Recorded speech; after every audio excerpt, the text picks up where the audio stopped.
যদি বদনাম করার পরিবেশ তুমি করো, এই তরিকা কিন্তু বাজার বড় আগুনের তরিকা।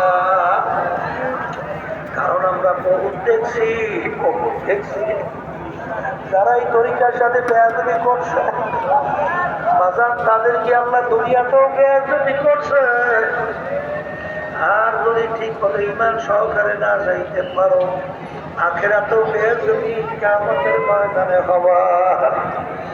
এই জন্য আদব, আল আদব আল আদাব, আদবের ভিতরে সবচেয়ে বড় আদব হল কথা মানা। বাজার এত এত বলতে যাইও না, এত চালাক হইও না। আদমুরা মাতলে দুরান দেশের আগামী দেওয়ানা সাজাম খেসের। আরে বুদ্ধি আল্লাহ আল্লাহ রসুল আগে সবর তো করলাম, এরপর আল্লাহ